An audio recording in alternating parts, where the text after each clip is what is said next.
Porque la historia la escribes tú. Prepárate para viajar en el tiempo con Cuaderno en Blanco. En esta quinta temporada te invitamos a descubrir los secretos y misterios de los acontecimientos históricos desde una perspectiva única y diferente. En nuestro programa encontrarás entrevistas a expertos, testimonios sorprendentes y anécdotas inolvidables que te llevarán por un emocionante recorrido a través de la historia.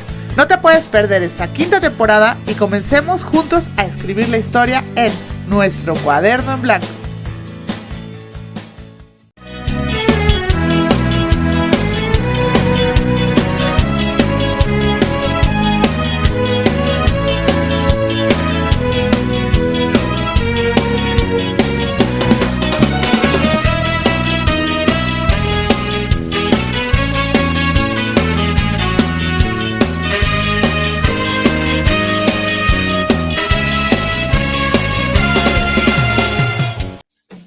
Buenas noches, queridos amigos. Hoy es martes 4 de abril de 2023 y estamos muy contentos de empezar un nuevo programa con todos ustedes. Buenas noches, Yavin. ¿Cómo estás, mi querida Leslie? Buenas noches, queridos amigos. Bienvenidos a Cuaderno en Blanco, en una emisión más donde traeremos para ustedes una historia muy interesante por acá, por el rumbo de Iztapalapa, por cierto. Y bueno, como es un programa que tiene bastante información, vamos a empezar dándole la bienvenida a esta quinta temporada a nuestro queridísimo colaborador, el maestro Armando Ríos, que en esta ocasión nos hablará de la guerra. ¿Qué ha pasado con la guerra entre Rusia y Ucrania? Porque ya los noticieros no la tocan muy, muy poco. Entonces él le da seguimiento puntual todos los días. Por cierto, síganlo también en su blog, lo vamos a compartir en Cuaderno en Blanco. Y bueno, vamos a escucharlo.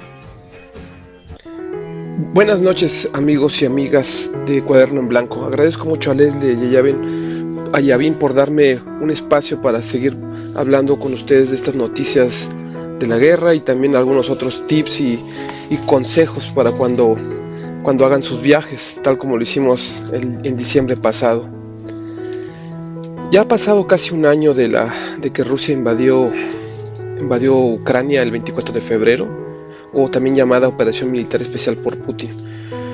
Mucho se ha desarrollado desde que Zelensky el 22 de diciembre pasado visitó la fábrica de acero en Bakhmut, en donde dio muchas medallas a lo que él llamó defensores de la libertad y aprovechó para tomarse selfies para hacerse el influencer con los soldados. Pero ya hace 2 semanas se ha dado de que los mercenarios rusos Wagner ya tomaron esa zona y ahí mismo se tomaron también las fotos, ya indicando de que solamente falta conquistar el 20% de la ciudad y lo peor es de que el régimen de Kiev sigue enviando más y más tropas a morir en vano. La ciudad, a pesar de que no ha sido tomada en su totalidad por las tropas Wagner, ya está en un cerco operativo. ¿Qué es un cerco operativo? Es de que no necesito realmente cubrir toda la ciudad cuando yo tengo a tiro de artillería los únicos caminos que entran, ya sean las carreteras o los caminos rurales. Entonces los nuevos soldados ucranios que llegan mueren en vano y los pocos que sobreviven llegan y se apostan en los edificios civiles para también después ser asesinados por los Wagner. Ya el mismo medio Wall Street Journal ha indicado de que tan solo en la batalla de Bakhmut, Kiev está perdiendo cerca de 500 soldados diarios. Los mercenarios Wagner estiman que han matado cerca de 10,000 soldados tan solo en febrero. Y es sorprendente de que la prensa occidental ya esté hablando realmente de acercándose a las bajas de los ucranios, cuando todavía siguen poniendo titulares en donde afirman que el ejército ruso o que los Wagner pelean con palas, ya no con balas, palas. Algo sorprendente y ridículo, dado de la superioridad de artillería, de aviación, de misiles crucero, e incluso todavía siguen con la misma retórica de que los soldados rusos están robándose las lavadoras ucranias para sacarles los chips y poder hacer misiles. Algo sorprendente. Y aquí también vemos otra noticia, ya para terminar, es el envío de cerca de 150 tanques Leopard 2, tanto de Alemania, Polonia y a unos cuantos de España. Algo que ya no cambiará en nada la guerra. ¿Por qué? Porque no son armas milagrosas. Por más que le pongan uranio empobrecido para destruir los tanques, Rusia tiene más y más tanques. Ya tan solo Uralvagonzavod es la planta principal de tanques rusos en los Urales, en los montes Urales. Ha indicado que va a producir cerca de 1.400 tanques tan solo este año. Y de todo tipo, ya sea los T-80, los T-72, los T-90 mejorados, los BMP-T Terminator. Y ya solo es alargar la agonía y el panorama sombrío que le espera a Ucrania cuando ya sus aliados occidentales ya decidan poner un alto a seguir enviando armas o que ya se les han acabado sus armas. Jens Stoltenberg ha indicado de que ya también van a reiniciar su producción de obuses de artillería, pero una fábrica no se reinicia de la noche a mañana como si prendiéramos la luz. Toda la cadena de producción requiere también ponerse de acuerdo, llegar a un acuerdo. Esto puede tomar entre 1 o 2 años.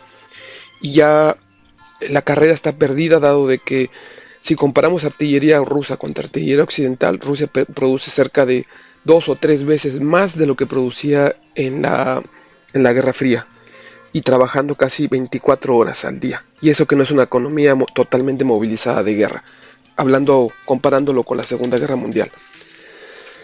Muchas gracias por su tiempo y les mando un fuerte abrazo. Saludos. Muchas gracias, maestro. Muchas gracias de verdad, porque nos pones al día, porque nos haces reflexionar, porque estamos viendo que la situación en Ucrania está terrible de verdad. Y bueno, pues hay que sensibilizarnos y estar al pendiente y esperar que pronto pase eso. Ojalá que en futuras cápsulas nos digas cómo ves tú la situación y hacia dónde va. Y pues bienvenido, mi querido Armando, a Cuaderno en Blanco en esta 5ª temporada. Y bueno, queridos amigos, ustedes saben que hoy tenemos un programa muy muy especial con una gran invitada. Y la sorpresa de este programa es que también a partir de mañana podrán verlo en YouTube, en la página Cuaderno en Blanco de YouTube, y también lo vamos a compartir por Facebook de Cuaderno en Blanco, porque van a escuchar que nuestra invitada va a ilustrar su tema con imágenes, y entonces para que ustedes puedan después ver estas imágenes. Mi querida Leslie, ¿con qué canción nos vamos a ir? Bueno, como estamos en Semana Santa, yo elegí este tema que espero que les guste: Gloria in Excelsis Deo, de Antonio Vivaldi. Excelente selección, pues vamos a la canción. Esto ya empezó y regresamos. Porque la historia es de colores y la pintamos entre todos, te invitamos a escuchar la 5ª temporada de Cuaderno en Blanco. Palabra de Clio. Divulgar la historia para mejorar la sociedad. Búscanos en palabradeclio.com y en nuestras redes sociales. Y regresamos a Cuaderno en Blanco. Regresamos a Cuaderno en Blanco y estamos muy emocionados y muy agradecidos porque regresa con nosotros una gran invitada, y de verdad estamos de manteles largos, y en esta semana con este gran tema, de verdad nos sentimos muy contentos, muy emocionados. Ya ustedes verán por qué. Así es, querida maestra, muchísimas gracias por tenerla acá, por hacernos nuevamente el honor de su presencia. Bueno, y yo les quiero presentar, queridos amigos, a la maestra Beatriz Ramírez González. Ella es maestra en Historia por la UNAM y es cronista de Iztapalapa desde el año 2005. Ella es fundadora del Archivo Histórico de Iztapalapa, autora de 70 crónicas y artículos y coordinadora de los libros Patrimonio Arqueológico, Histórico, Intangible y Natural de la Delegación Iztapalapa e Historia Oral del Pueblo de la Magdalena Atlazolpa. Coautora de los libros Todos construimos la pasión, Iztapalapa, las piedras, el agua, la gente, Memoria gráfica del pueblo de Iztapalapa y Colonia Guadalupe del Moral, 7 décadas de historia. Coautora de las novelas gráficas Cuitláhuac, El Guerrero Invicto y Mi Pasión, Semana Santa en Iztapalapa, y autora de la monografía escolar de Iztapalapa y de los libros En la pobreza y en la riqueza, biografía de Natalia Chacón de Elías Calles, Cuitláhuac, presente en la memoria de México, y Breve historia del Cerro de la Estrella. Además ha recibido varios premios. En el 98, mención honorífica en el taller de investigación popular Late Iztapalapa. En 2001, el primer lugar de la crónica de la revista Punto de Partida de la UNAM.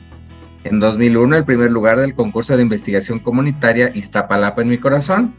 En 2012, el tercer lugar, concurso de fotografía La interculturalidad detrás de un lente, convocado por CEDEREC.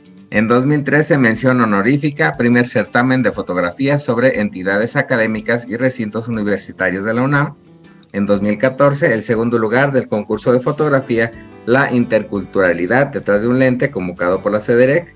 Y en 2017, el premio al mérito cultural Carlos Monsiváis, otorgado por la Secretaría de Cultura de la Ciudad de México.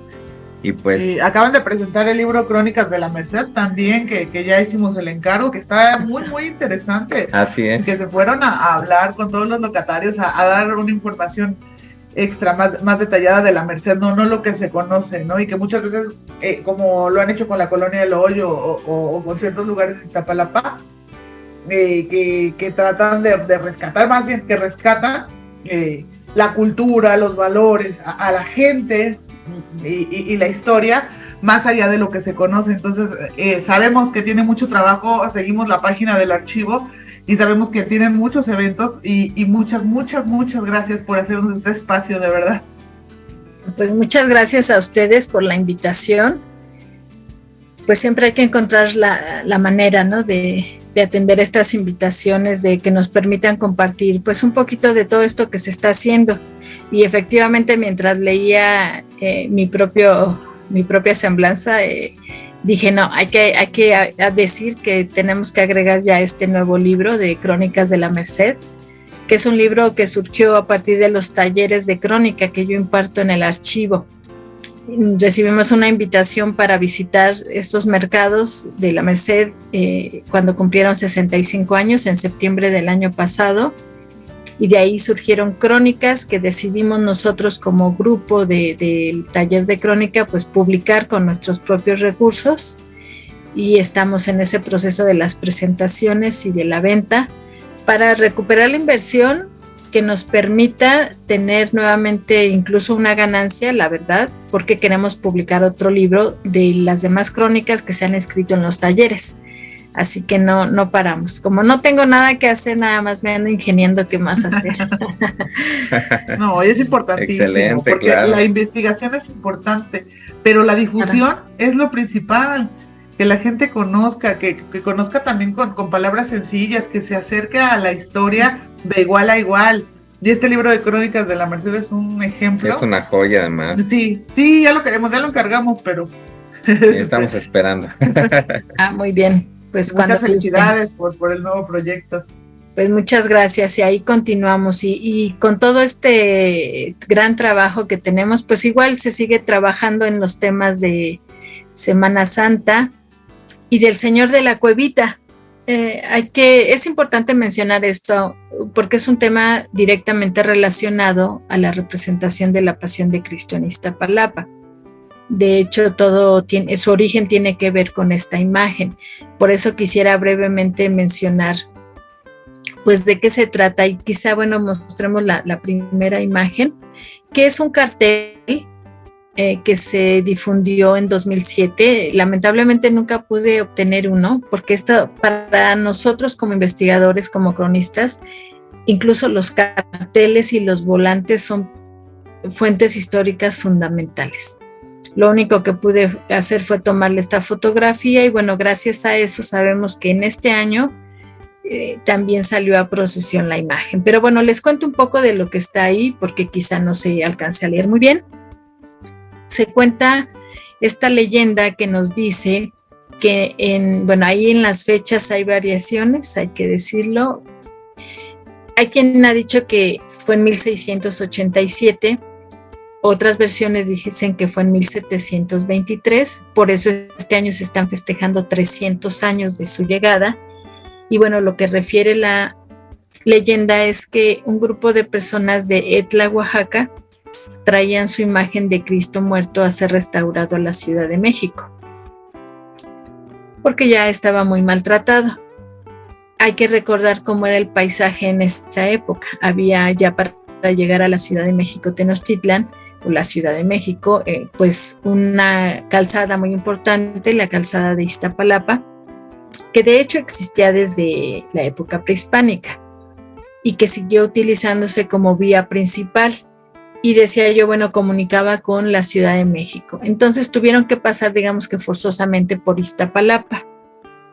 Eso sucedió una noche de un 2 de mayo. Dejemos por ahora la fecha de 1723. Y pues como se les hizo de noche, se quedaron a descansar en las faldas del Cerro de la Estrella. Cuando despertaron al día siguiente, se dieron cuenta de que su imagen ya no estaba. Después de buscarla, la encontraron en una cueva, pero ya restaurada, lo cual pues fue como un milagro. Así que ya no tenía sentido regresar es decir, continuar su camino, ¿no? Ya no tenía caso. Así que decidieron regresarse a Oaxaca, a su pueblo, pero resulta que cuando quisieron mover la imagen no pudieron. Se volvió tan pesada que no lograron moverla. Entonces interpretaron el deseo de la imagen de quedarse en Iztapalapa, ¿no? Al tomar esa actitud. Pues se fueron tristes, desconsolados.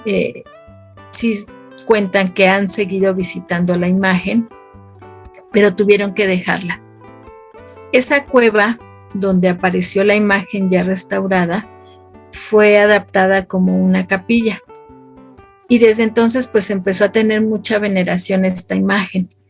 Después se haría una capilla más grande hasta construir el actual templo, ¿no? Que es el santuario del Señor de la Cuevita, pero incluso ahora llamado catedral. Es la catedral santuario del Señor de la Cuevita. O sea, ya tiene esa categoría. Y bueno, creció la devoción, ahí desde entonces estuvo la imagen. Se fundó al poco tiempo una cofradía, la Cofradía del Santo Entierro de Cristo. Y que bueno, hablar de la cofradía nos llevaría mucho tiempo. Así en términos generales era un grupo de personas que se reunían en torno a una imagen para hacer su festividad, pero implicaba pagar una cuota por ingreso. Si no tenían recursos, podían prestar un servicio, si eran músicos, carpinteros, cualquier oficio que le fuera útil a la imagen y a la festividad, o arreglar su templo, su capilla. Pero al mismo tiempo ganaban el derecho de ser auxiliados en caso de enfermedad o auxiliar a su familia en caso de muerte, siempre y cuando hubieran cumplido con las cuotas. Si la esposa, por ejemplo, llegaba a casarse nuevamente, entonces ya se les retiraba el apoyo. Entonces funcionaban, cuando a alguien le platiqué esto, me dio el término de que funcionaban como sociedades mutualistas. Yo no conozco muy bien el funcionamiento de esas sociedades, pero le pareció que era así, ¿no? Por este ayudo que hay entre los socios. Y se les entregaba una patente. Es una hoja de registro donde trae el espacio en blanco para anotar el nombre de la persona y abajo hasta el final la fecha. Por ahí afortunadamente pudimos conseguir una de esas patentes en digital, no original. Para mí sería como muy emocionante poder ver una original. Pero bueno, ahí la tenemos. Y ha sido importante recabar toda esta información porque estamos preparando un libro que se llamará Colección de Documentos para la Historia del Señor de la Cuevita. Todo esto que les estoy contando y pues muchísimas otras cosas más en torno a la imagen. Porque bueno, hay que entender cómo es que fue teniendo cada vez más devoción la imagen, al grado de que llegó en 1833 una epidemia de cólera morbus que pues estaba atacando mucho a la población de Iztapalapa. La historia de la epidemia es mucho anterior, incluso nos remontamos a Asia y cómo llegó por los diferentes puertos y entró por el norte hasta que finalmente llegó a Iztapalapa. Estoy siendo así muy, muy rápida. Pero llegó a Iztapalapa y estaba muriendo mucha gente, sobre todo la gente mayor. No es posible, no tenemos datos suficientes para decir cuánta gente murió exactamente. Hay un libro, que tenemos en pantalla, dice, ¿no? Libro en que se asientan las partidas de entierros de los ciudadanos de la cabecera de Iztapalapa, siendo cura interino el señor bachiller don Mariano, es que como aquí me tapa un poco la imagen, Román Soto. Comienza en 3 de mayo de 1829 años y consta de 100 fojas útiles, comenzando en la segunda, número primero. Bueno, pues en este libro cuando ya se llegó el momento, el año de 1833, empezaron a registrar las muertes por cólera, pero no sé si sea legible. Yo misma ahora, soy honesta, no la veo con mucha exactitud, pero esta nota, aquí arribita sí se ve que dice nota. Esa nota dice, está fechada en 2 de septiembre de 1833 y habla del cura, ¿no? Que llegó en ese momento en sustitución de otro cura y que están pues con este problema de la epidemia del cólera morbus, pero por ahí dice que es tanta la gente que muere que no da tiempo a registrarlo en los libros y que se está haciendo en papelitos sueltos, pero esos papelitos sueltos o no los hicieron o se perdieron, pero yo nunca tuve acceso a ellos, entonces por eso digo que es difícil saber cuánta gente murió en realidad.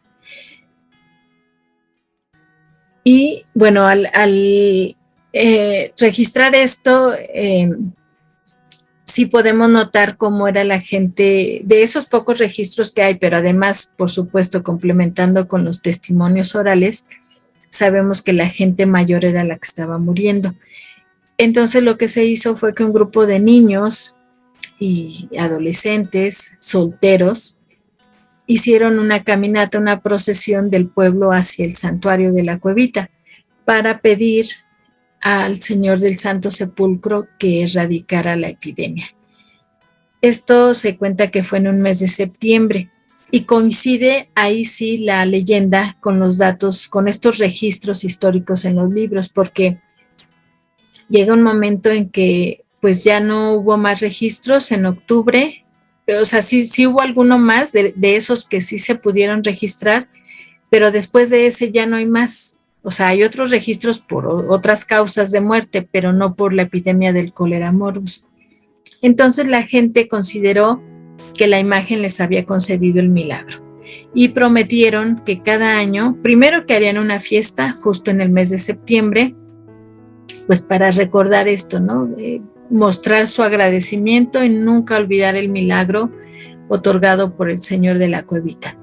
Pero además, según otras versiones, también se prometió llevar a cabo la representación de la pasión y muerte de Cristo, lo cual no inició inmediatamente, inició hasta 10 años después, en 1843, y por eso es que algunas personas como que niegan la versión porque dicen, ¿cómo cree? Eso no puede ser cierto. ¿Cómo cree que nosotros, siendo como somos tan religiosos, tan devotos de nuestro Señor de la Cuevita, íbamos a tardar tantos años para cumplir nuestra promesa? Eso no es cierto. Ahora que lo recuerdo, se imaginó al Señor, no olvido su rostro, y pues lo único que yo le pude decir, pues es que ustedes mismos, algunas personas de la propia comunidad, son quienes cuentan esa versión. Entonces, pues yo lo tomo como me lo han contado, ¿no? Entonces no estaba muy de acuerdo, pero mucha gente ha sostenido eso y es algo que ya se repite en todos los medios de comunicación, en periódicos, en libros, se repite de manera verbal, ¿no? Que dice que la representación de la pasión y muerte de Cristo surgió a partir de la promesa hecha al Señor de la Cuevita por haber erradicado la epidemia. Y de ahí es que surgió y que se dice pues que se ha realizado ininterrumpidamente desde entonces. Y de verdad que sí, porque ni la pandemia pudo evitar que se hiciera la representación. Pero de eso les voy a mostrar un poquito más adelante otras imágenes, pues justo para que se perciba cómo se vivió esa representación en tiempo de pandemia. Y no es que ya haya desaparecido la pandemia, ¿no? O sea, que quede claro. Pero obviamente no se compara la situación actual con la que tuvimos hace 2 y 3 años, ¿no? Así es. Pero qué bueno que no se interrumpió, ¿no? Porque no, además es parte de la promesa. Claro, de la promesa y del arraigo que tiene la tradición, de la cultura. De la fortaleza que debe tener si es que se quiere lograr, que yo creo que lo va a hacer, que se declare como patrimonio cultural intangible de la humanidad. Sí. Ya lo fue declarada de Iztapalapa, de la Ciudad de México, apenas la semana pasada ya declarada o incluida en esta lista de Patrimonio Cultural Intangible de México. Entonces sigue el proceso para que ahora intervenga la UNESCO y la declare como Patrimonio Cultural Intangible de la Humanidad. Y para eso pues hay que reforzar todos estos datos. Yo espero que estén utilizando todas las fuentes históricas que los muchos investigadores hemos estado recopilando, todos los testimonios y todo lo que tiene que ver con esta representación, que hay todo un detrás de la pasión, ¿no? Sí, muy claro, grande, muchas un gran cosas. trabajo. Uh-huh. Y una gran tradición. Pues, querida maestra, nos llegamos al final del primer bloque. Muy bien. Entonces, ¿con qué canción nos vamos a ir?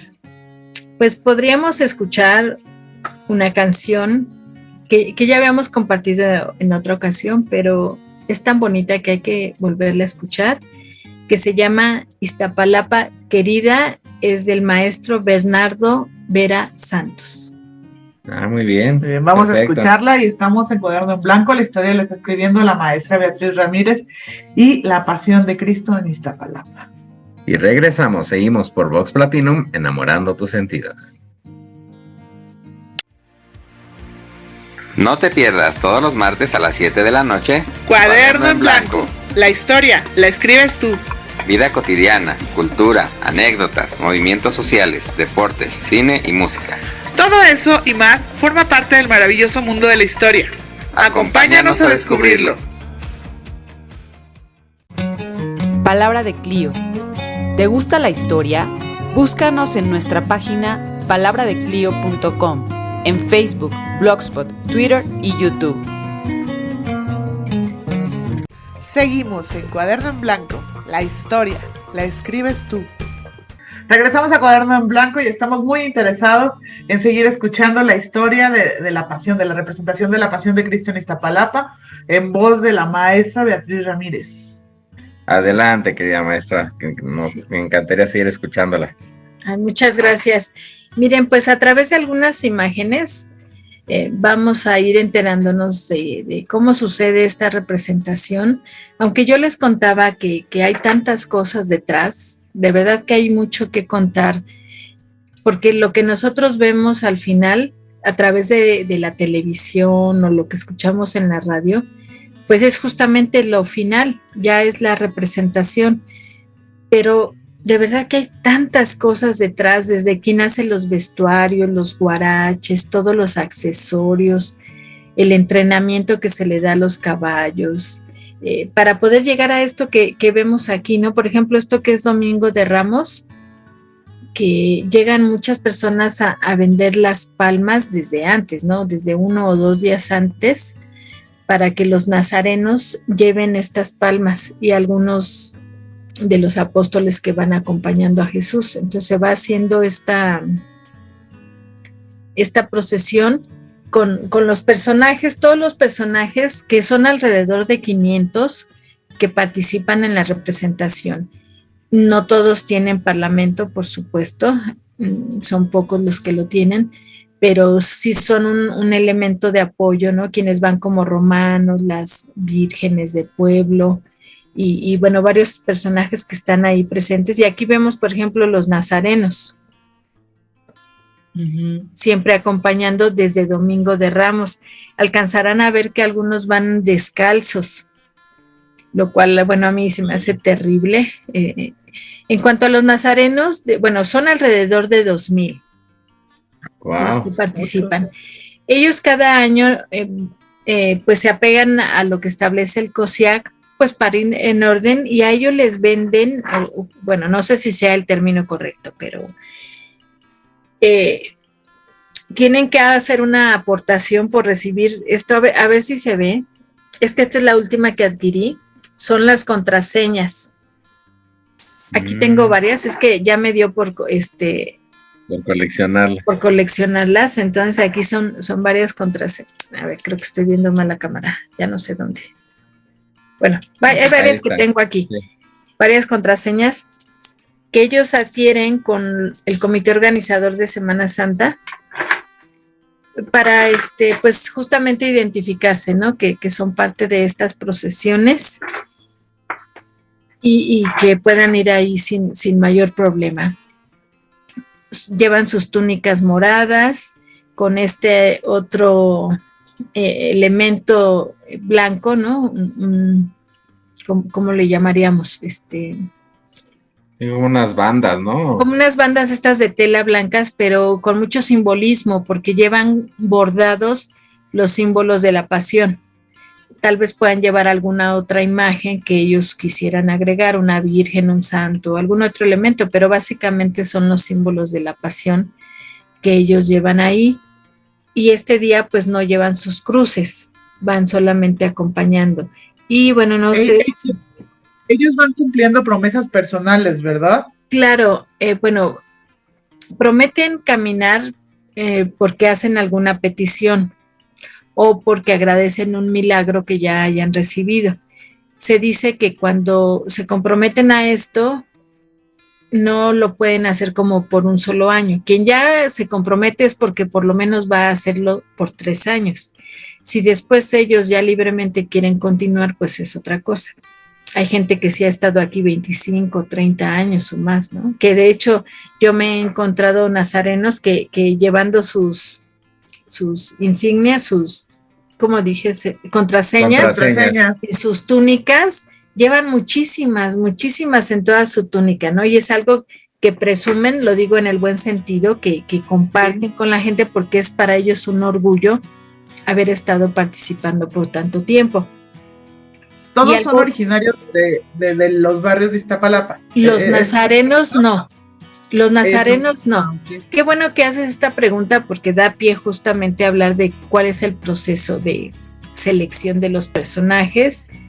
Y bueno, los nazarenos no se seleccionan, ellos deciden participar, pero los personajes principales, sobre todo Cristo y la Virgen, son elegidos, pero a partir de una convocatoria que sale desde el mes de enero y donde se establecen las mismas reglas de siempre.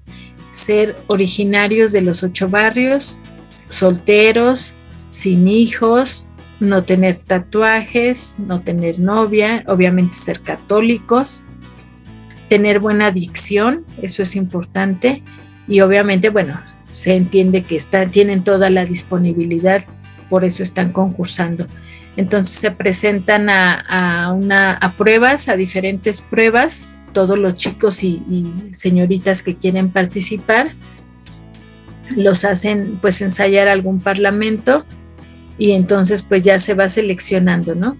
Porque pues solo puede ser uno el gran elegido y si hay, no tengo la verdad el número exacto de cuántos aproximadamente participan cada año, cuántos concursan.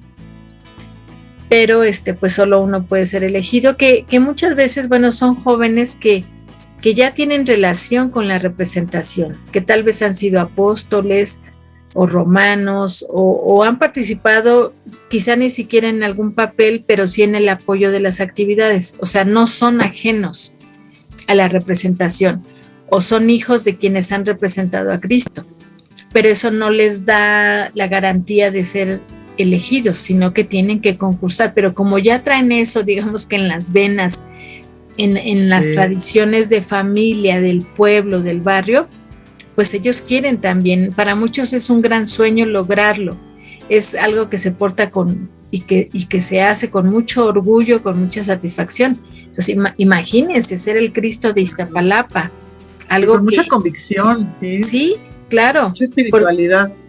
Sí, porque además una vez que ya es elegido, sobre todo Jesús, que es quien lleva la mayor carga, y carga en todos sentidos, ¿no? Tiene que prepararse física, mental y espiritualmente durante el tiempo que le toca, que yo digo que son como 2 meses más o menos, que tiene que subir al cerro cargando una cruz o un madero, pues por lo menos tan pesado como lo va a estar su cruz, que mide aproximadamente 90 kilos. Dicen, ay, ¿cómo soporta cargar 90 kilos? Bueno, cargar es un decir, ¿no? Porque no la carga, la arrastra. Pero a fin de cuentas es llevar a cuestas, o llevar jalando ese peso que tal vez sí hasta tiene cierta resistencia con el piso al irla jalando, ¿no? Pero imagínense ir arrastrando 90 kilos sobre el hombro. Entonces se tiene que preparar físicamente y, como digo, en todos sentidos, porque hasta en prepararse para el bullicio de la gente. Sí. Ustedes ven que si hay vallas, vamos a ver si hay otra imagen que nos muestre, bueno, ahorita nos regresamos. Estas vallas de nazarenos, de vírgenes, de alguna forma pues van escoltándolo y van impidiendo que la gente se aglomere ahí cerca de él, porque si no sería como muy pesado para él, ¿no? Sentir a la gente ahí encima. Que no falta quien ya se volvió imagen común, papás que traen bebés, niños muy pequeños, te lo dan en brazos y ellos se van contentos. Sí, lo ven como una bendición, ¿no? Porque la verdad es que se toman muy en serio y casi yo sí creo que lo consideran como a Jesús, ¿no? Como al Cristo verdadero, y por eso es que se acercan a él y es común ver lágrimas en los ojos. La gente se apropia de esta representación. Digo, voy a utilizar una frase más coloquial, perdón, pero como que sí se la creen, ¿no? Y por eso es que acercan a sus bebés para que los carguen. Y ya, bueno, se les permite y se vuelven a salir y ya quedan contentos y satisfechos. Pero él va ahí en medio, de alguna forma, como decía, pues protegido, pero aún así, pues imagínense miles y miles y miles de personas en su entorno, con un sol terrible y más, este año de verdad que está exagerado. Le deseamos todo lo mejor para que lo soporte, lo tolere, porque el camino, sobre todo en Viernes Santo, va a ser pesado, ¿no? Sí. Pero bueno, sigamos hablando, no me adelanto, de este proceso de selección, de todos los ensayos, las preparaciones, y lo mismo sucede con la Virgen y con todos los demás personajes, que además cabe decir que todos se reúnen a ensayar en una casa que así se llama, la Casa de los Ensayos. Apenas la visité el sábado y bueno, pude constatar que son ya 80 años que esa casa se presta para ensayar, o sea, toda una tradición familiar también, ¿no? La familia Cano. Y así como les digo, muchos elementos que hay en torno y detrás de la pasión. Entonces está esa casa, está lo que ya llamamos la Ruta de la Pasión, está considerada incluso como una ruta turística, aunque no sea Semana Santa. Se hace el recorrido por todo lo que es el Vía Crucis, en donde son las 3 caídas, hay incluso esculturas del maestro Pancho Cárdenas que representan esas 3 caídas. Y es donde también se colocan escenarios para justo representar las caídas. Entonces hay muchos elementos en torno a esta representación. Les hablaba, bueno, para cerrar, además volver a la pregunta más bien, ¿no? Que de los nazarenos. Ellos se acercan, ahí sí, de cualquier colonia, no importa. Seguramente la mayoría son del pueblo de Iztapalapa, pero pueden participar de otras colonias o de otros pueblos de la misma demarcación. Nada más lo ideal es que sí puedan adquirir con el COSIAC su contraseña. Y un elemento que yo no puedo dejar de mencionar y que creo que aquí se ve, perdón, además de que estoy medio mal de la vista, pero creo que sí se ve aquí una niña. No sé si se ve a mi flecha. Sí, se ve la flecha. Digo, ustedes ayúdenme, pero no sé si es una niña la que está aquí. Pero bueno, lo que yo quiero mencionar, quizá en alguna otra foto, que ya también es común que participen mujeres. Al principio no les gustaba mucho porque dicen, ¿cómo una mujer nazarena si Cristo es hombre? Bueno, pues las mujeres también tienen sus necesidades, también hacen sus peticiones y también agradecen milagros. Entonces, pues cada vez vemos más la participación de mujeres como nazarenas y también llevan su cruz.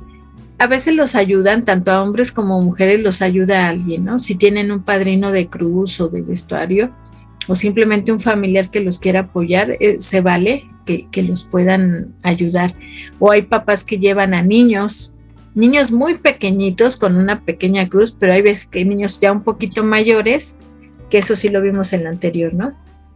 Aquí no los vemos con cruces porque es Jueves Santo, pero ya en viernes, sí, como esta sí ya es de viernes, van con sus cruces. Bueno, eso respondiendo pues lo de los nazarenos. ¿Sigo? Con adelante. De tiempo. Bueno, aquí ya estamos en los escenarios de Viernes Santo. Vamos a ver qué es cuando se da este pues conflicto entre, a veces olvido los nombres, bueno, entre Herodes y Pilatos, ¿no? Que pues no saben quién debe castigar a Jesús, porque parece que no entienden por qué se le debe castigar. Y acuérdense que incluso esta frase famosa, ¿no? Que ya se volvió coloquial: yo como Pilatos me lavo las manos. ¿No? O sea, yo me desentiendo, yo no sé nada, ahí resuélvalo alguien más. Pues eso sucedió y eso se representa aquí. Bueno, claro, me estoy brincando un día, perdón, pero lo que tiene que ver con el Jueves Santo, que también algunas escenas son aquí en la Macroplaza, y otras son en el Cerro de la Estrella, otras escenas en el atrio también del Santuario de la Cuevita. Los escenarios son diversos y han ido cambiando a lo largo del tiempo. En algún momento la representación y la crucifixión incluso se hizo en el atrio de la parroquia de San Lucas. Pero cuando ya empezó a llegar demasiada gente a esta representación, que no cabían, pues se salieron a la Macroplaza, que es esta imagen que estamos viendo, y fue creciendo cada vez más esta representación.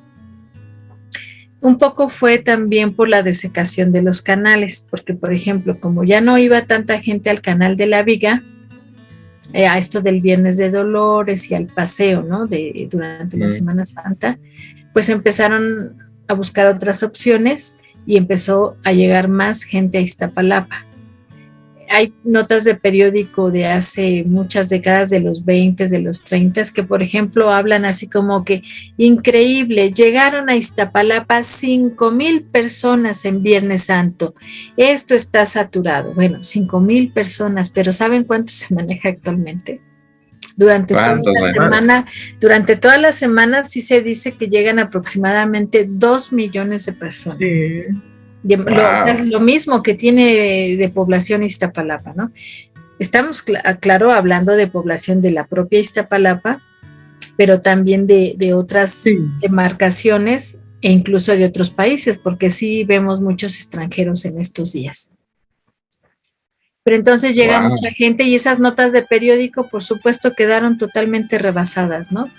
Yo calculo, y ojalá que alguien después pueda corregirme o precisar la cifra, yo me atrevo a calcular que solo en Viernes Santo sí llegarán como las 500,000 personas, ¿no? Y el resto de la semana, las otras que completan los 2 millones de personas que nos visitan en estos días. ¿Y es la representación más grande del mundo, maestra? Pues sí, se dice eso. Bueno, al menos de México sí. Habría que indagar un poco más si realmente del mundo, que casi me atrevería a decir que sí. Muy antigua, o sea, este año 2023 se cumplen 180 años. Participan muchas, iba a decir actores, pero no, a ellos no les gusta que les digan actores, porque no lo son. En realidad no lo son, y ellos dicen, no, es que somos la gente del pueblo que con nuestra fe y nuestra devoción representamos y participamos, pero no somos actores, y nunca han recibido clases de teatro, no lo hacen de verdad, pues de corazón. Entonces, bueno, las personas que participan son muchas, ya daba yo algunas cifras, y además pues por el número de visitantes, por el alcance que tiene a través de los medios de comunicación, del internet y en vivo. O sea, todos estos elementos son los que podrían hacer que sea la representación más grande del mundo, ¿no? A reserva de lo que digan otros. Excelente, maestra. Pues ya se nos está acabando este segundo bloque, mi querida maestra. Entonces, No sé si nos podría mandar a otra canción. Bueno, y ahorita les regresamos con las imágenes, estas imágenes que son muy, muy importantes, muy simbólicas y que son de Viernes Santo. Pero bueno, vamos con una canción y relacionándola, perdona, a lo que yo mencionaba de los 300 años del Señor de la Cuevita, una canción del compositor Ponciano Ángel Beltrán. Él me compartió un audio que, bueno, hay que decirlo y con todo el respeto, tal vez no fue grabado tan profesionalmente, pero en este caso lo que importa es tener ese testimonio musical de una devoción. Y la canción se llama precisamente El Señor de la Cuevita. Ay, vamos excelente. A escuchar esta joya. De verdad, qué bueno que nos comparta la fe de esta persona que está cantando con todo su amor. Pues es lo mismo que la representación de Iztapalapa. Así o sea, es. Más allá de la perfección musical, pues dan testimonio de fe. Y bueno, claro. Cuaderno en Blanco, la historia la está escribiendo la maestra Beatriz Ramírez y la Pasión de Cristo en Iztapalapa. Y regresamos.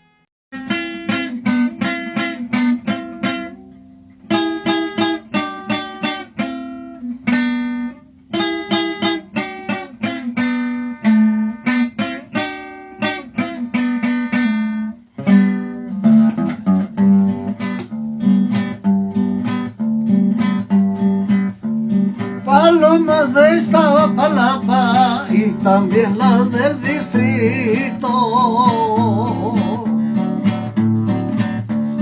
siempre llegan presurosas para adorar a su Cristo.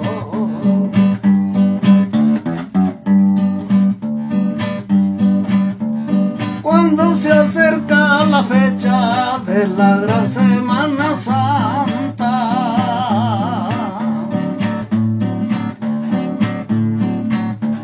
se organiza todo el pueblo con la más grande esperanza. La fe que mueve montañas y el gran amor a Dios,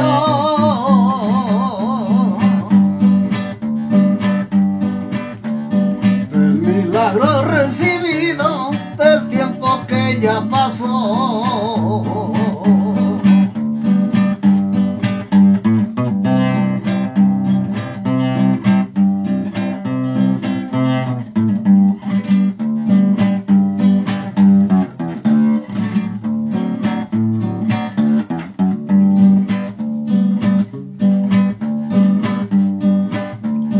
El templo de la Cuevita, segundo Jerusalén,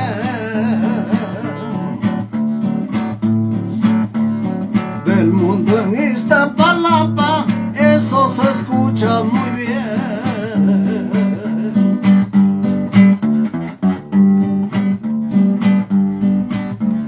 Juan Pablo II fue el que le puso ese nombre.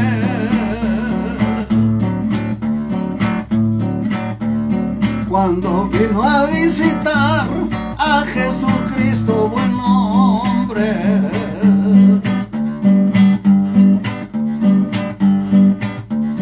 El próximo 3 de mayo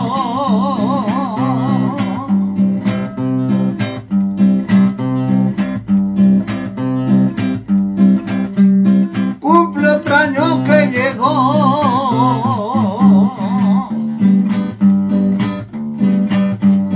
1933, y luego aquí se quedó.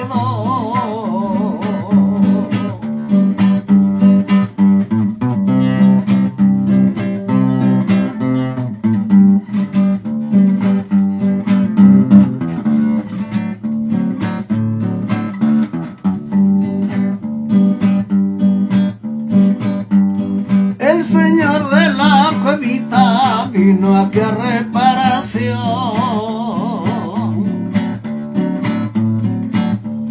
No se quiso regresar porque aquí le gustó.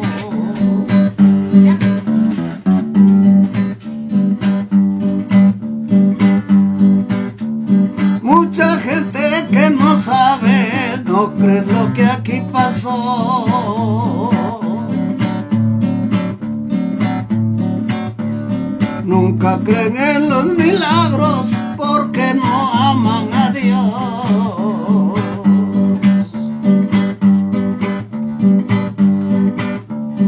Desde que vino la peste,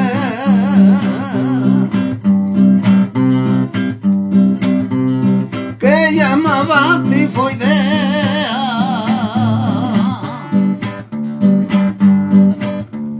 le ofrecieron a Dios Padre porque eran hombres de fe celebrar Semana Santa al tiempo actual que se ve.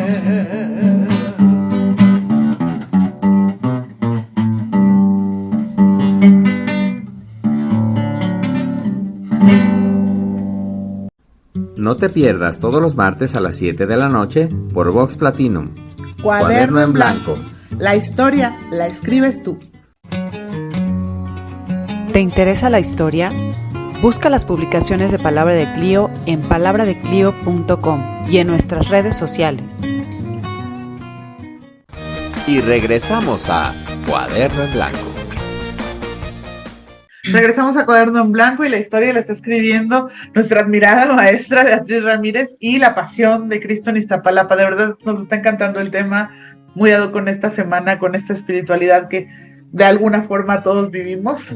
Y bueno, pues seguimos escuchando. Adelante, maestra. Bueno, estábamos con este tema también de los escenarios aquí en la Macroplaza, de cómo se han ido transformando, moviendo de lugar. Vamos al último escenario, al penúltimo en realidad, porque después del Viernes Santo todavía hay una representación. Pero aquí ya estamos en el Cerro de la Estrella, un lugar donde se ha realizado la crucifixión desde 1944. Ya decía yo que han cambiado los escenarios, entonces antes se hacía en otro lugar, pero decidieron también con este crecimiento de los visitantes y demás, pues que ya mejor se hiciera en este terreno, en este predio que está en las faldas del Cerro de la Estrella, o Huixastepetl, y ahí se ha hecho desde entonces. Ahí hay ya 3 cruces que permanecen durante todo el año, o sea, son cruces que ya están fijas. Estas son un poco más nuevas, ya tienen algunos años, pero no son las que han estado siempre. Hubo otras que, bueno, con el paso del tiempo se maltrataron y se tuvieron que cambiar. Y sobre estas cruces es donde ponen a los 3 crucificados, ¿no? A Jesús con los 2 ladrones. Y especialmente esta imagen corresponde al momento en que Cristo pues da su último respiro, ¿no?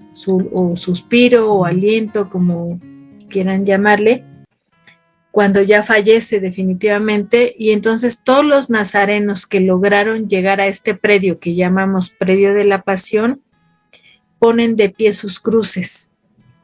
Aquí está un poco cerrada la toma y sin embargo, bueno, sí se alcanzan a ver, pero si fuera más abierta la toma veríamos muchísimas cruces más que están ahí, ¿no? Es un momento simbólico de silencio que representa, el ver las cruces así de pie representa ya la muerte de Jesús, el Jesús de Iztapalapa. Miren, aquí. Debe ser muy impresionante ese momento. La verdad es que sí. De silencio, de recogimiento. Sí, es que uno de verdad que sí se contagia. Sabemos que es una representación, pero uno se contagia de todo esto, porque además escucha el llanto de la Virgen, por ejemplo, ¿no? Que está sufriendo de ver cómo su hijo ya murió y cómo ha sido maltratado todo este tiempo. Aquí, bueno, lo que vemos es que ya también lo van a bajar de la cruz. Este es un momento, bueno, y ahí cerca, por supuesto, está el traidor que se ahorca. El sábado que fui apenas, vi que colocaron una estructura que aquí no lo alcanzo a distinguir. Creo que se han servido del árbol solamente, no veo muy bien, pero ya hay ahí una estructura metálica como un poste que está listo también con todo y su polea para poder representar este momento, ¿no? Porque también tiene que ser como muy impactante. Él dura varios minutos ahí colgado y se alcanza a ver muy bien la lengua. Es una lengua postiza, ¿no? Que agrega a su propia lengua. Y ahí tiene que estar pues para impactar y para demostrar el arrepentimiento. Es impactante. Y esta escena siempre la transmiten en la televisión. Que se ahorca y después ya se van a la agonía de Jesús en el monte del Calvario. Sí, después enseguida pues sucede esto, ¿no? Que ya lo bajan de la cruz y lo envuelven en unas sábanas y lo llevan cargando los apóstoles. Yo imagino este momento así como que ya Jesús de plano debe sentir un alivio enorme. No, es que pobre, siempre uno en la tele lo ve que llega así súper cansadísimo. Sí, uno va sufriendo con él. Sí, la verdad que sí. Entonces el calor, como decía la gente, el bullicio, además de que lleva una cruz de 90 kilos, subir una pendiente que sí es un poquito pesada. No digo, habrá quienes estamos un poquito más acostumbrados a caminar por el Cerro de la Estrella. Es pesado subir. Pero es pesado. Y yo lo noto en los grupos que llevo de visita que de repente ya se cansaron, sí, ya no podemos más. Oigan, vamos empezando. Bueno, pues al día siguiente. Tengo una pregunta nada más. Ver, de jueves para viernes, Jesús descansa, el muchacho que representa a Jesús, ¿descansa? Está en una celda. ¿O ¿no? ¿Dónde está? No, sí tiene que descansar. Bueno, yo misma lo dije, ¿no? Que me había brincado como esa parte, pero el Jueves Santo también hay varias representaciones, incluso el martes, ¿no? El martes santo hay representación y luego el jueves en la macroplaza pues es la representación de la última cena, del lavatorio de pies. Después Jesús, es cuando también Jesús dice, ¿no? Que va a ser traicionado y de ahí se sube al Cerro de la Estrella y van los apóstoles porque se va a representar la oración del huerto. ¿No? Y ahí es donde la aprehensión de Jesús. La aprehensión y es la aparición también del diablo que intenta, ¿cómo le llaman? Las tentaciones, ¿no? Del diablo y pues obviamente no lo logra. El diablo es un super personaje. Siempre trata de ser también como muy impactante, ¿no? Ha habido diablos que si dices, qué maquillaje y qué accesorios te pusiste, ¿no? Para impactar a la gente y llama demasiado la atención. Entonces todo esto sucede ahí en el predio de la Pasión, es la aprehensión, se lo llevan preso, hacen una cárcel, creo que es en la Casa de los Ensayos nuevamente, y después, bueno, obviamente si ya se va a su casa, tiene que descansar, porque viene el día más pesado, ¿no? Esto que pues sí, esa duda yo tenía porque a mí me habían dicho, no, es que se queda toda la noche preso, y yo decía, pobre hombre, ¿no? Porque no, bueno, es que aunque se quedara preso ahí, pues duerme, o sea, sí tiene que descansar, no, o sea, es humanamente imposible que él pudiera continuar en Viernes Santo sin haber descansado, no. Porque el jueves también es un poco pesado, ¿no? Muy pesado. Sí. Y el viernes no, hay que estar descansado y listo, ¿no? Imagínense que se nos desmaye o... No. Tiene que descansar. Y bueno, entonces ya llegamos al último día, que es la representación de la resurrección, ¿no? Esto se hace ya el sábado por la noche. O sea, los escenarios vuelven a cambiar. Imagínense todo esto que les comentaba nuevamente, el detrás de la pasión, ¿no?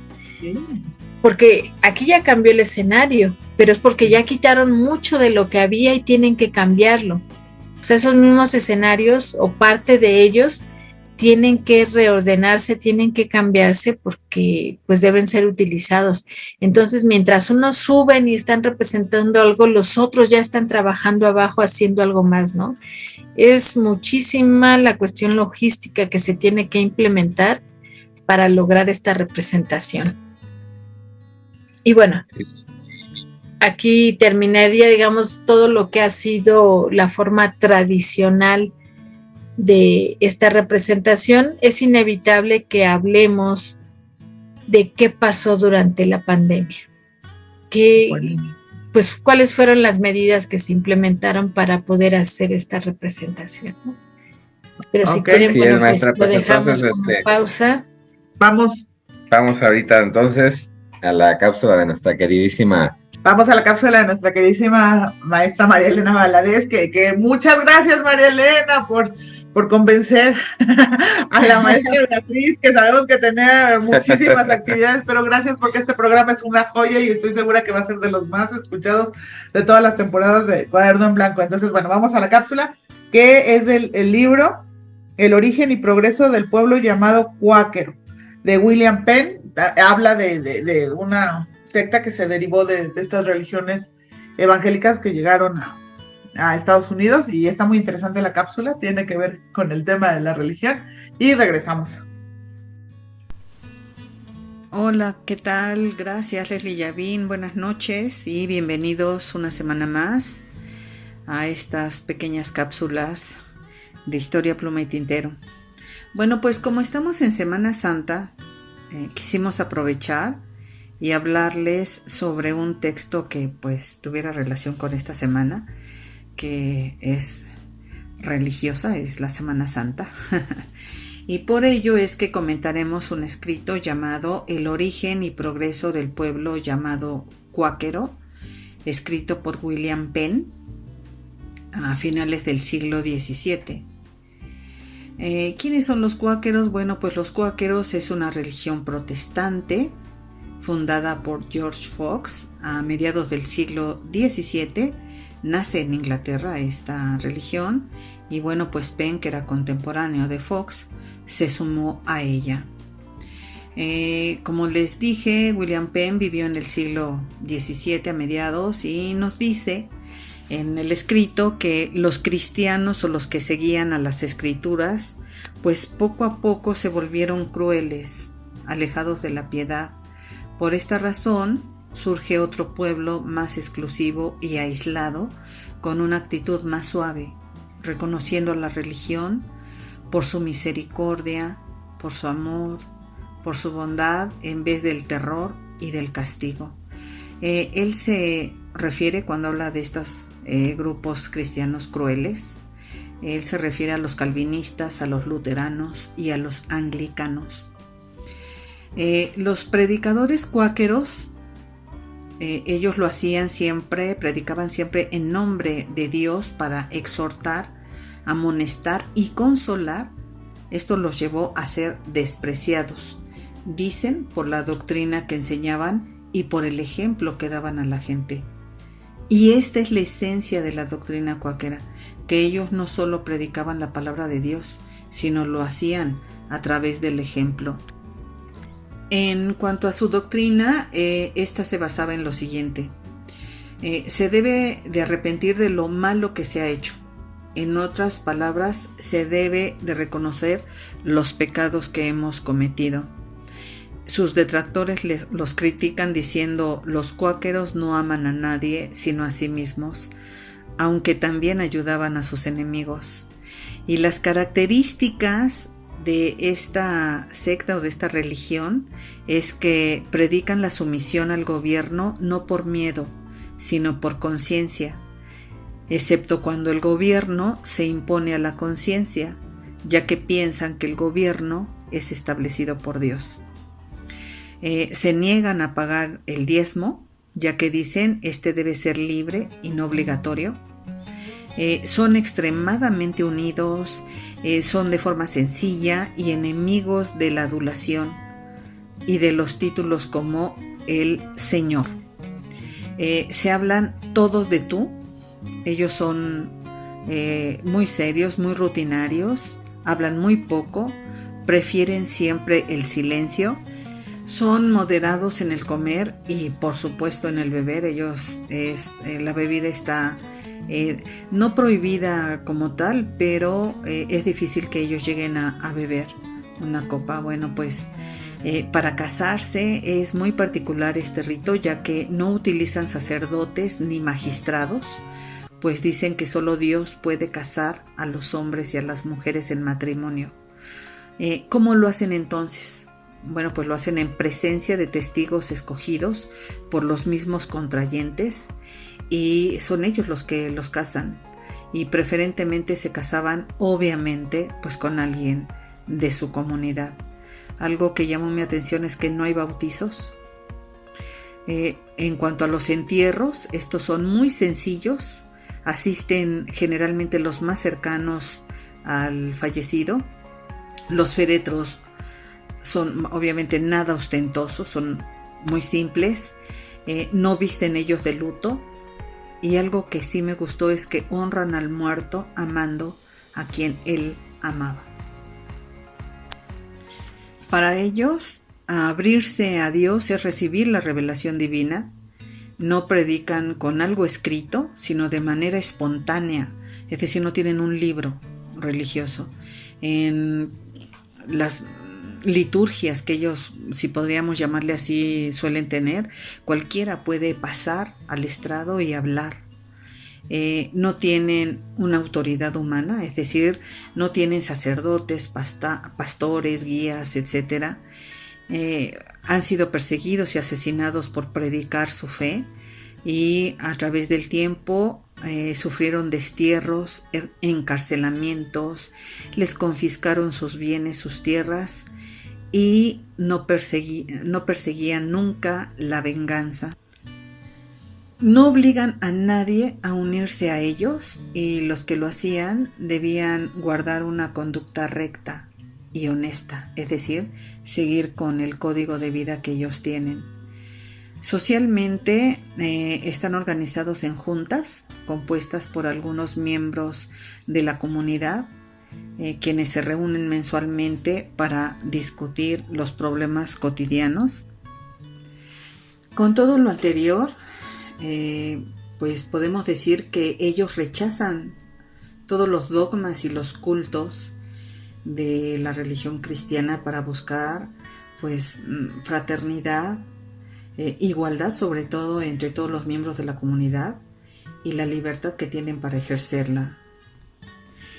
Finalmente les diré que es innegable la importancia que ha tenido pues el tema de la religión en el desarrollo del pueblo norteamericano, de la sociedad norteamericana, en todos los ámbitos de su vida. Y muestra de ello son los innumerables grupos religiosos que han surgido en los últimos 300 años de su historia. Y una de esas escisiones pues son precisamente los llamados cuáqueros.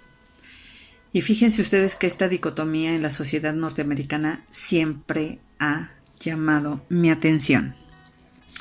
Y bueno, pues así hemos llegado al final de esta cápsula, y solo me resta decirles que nos escuchamos pronto. Muchas gracias, amiguita María Elena, de verdad.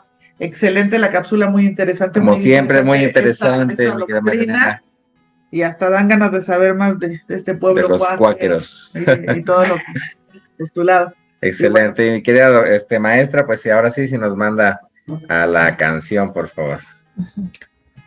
Bueno, ahora quiero compartir con ustedes una canción que de hecho me acaban de compartir el mismo maestro Bernardo Vera Santos. La canción se llama Iztapalapa eres grande, y la comparto porque habla mucho del Cerro de la Estrella, y justo estamos hablando de cómo el Cerro de la Estrella es parte importante en la representación de la Pasión de Cristo, y por supuesto es importante por muchos otros motivos. Ojalá que les guste esta canción.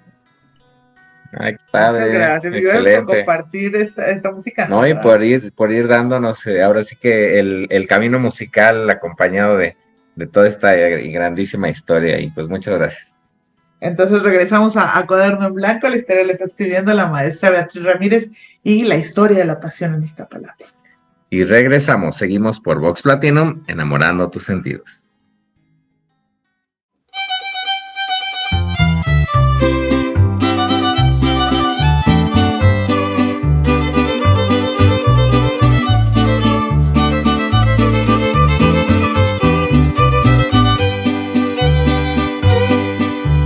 Volví al Cerro de la Estrella para recordar viejos tiempos, cuando subía cada rato desde Ermita y Rojo Gómez hasta la Cueva del Diablo. Desde que yo era chiquillo, subía y bajaba del cerro,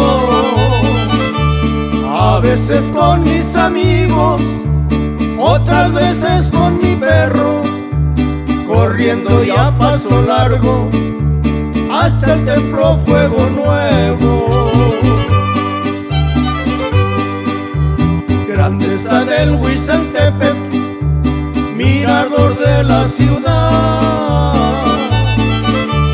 testigo de 1000 batallas en la gran Tenochtitlán, fundada por los aztecas y los migrantes de Aztlán. Ay, qué bonito se mira todos sus alrededores, pueblos, barrios y colonias hoy lucen de 1000 colores. Iztapalapa es la cuna de leyenda y tradiciones. Desde la cima del cerro se ve nuestra capital, monumentos y edificios, y al centro la catedral, la Alameda y Bellas Artes y el Palacio Nacional. Gracias a los que han luchado por un cambio verdadero, hombres y también mujeres. Sus nombres me los reservo, algunos quebrando piedra y otros arriesgando el cuero. Cuitláhuac, el gran guerrero que gobernó Iztapalapa, ahí en 1520 la historia así lo relata. Penúltimo rey Tlatoani, gran señor de Iztapalapa. El pueblo está agradecido, yo lo digo y lo sostengo, aunque digan lo contrario y algunos no estén de acuerdo, los hechos lo dicen todo. Tenemos un buen gobierno. De la estación Santa Marta voy y vengo en cablebús, atravesando colonias al Metro Constitución, y de Cárcel de Mujeres por Ermita en trolebús. Hermoso su panorama, qué divertido se ve. Santiago y Lomas de la Estancia y el Cerro de San Miguel, Jalpa y Desarrollo Urbano y el Peñón Viejo también. Ya me despido cantando desde aquí del mirador, donde se ven las estrellas, también la puesta del sol. Iztapalapa eres grande, muy grande de corazón.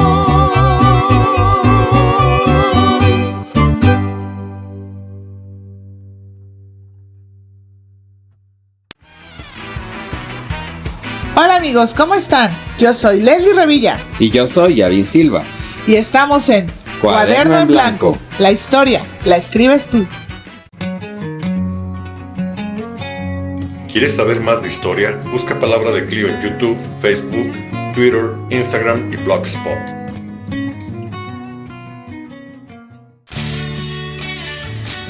Porque la historia la escribes tú.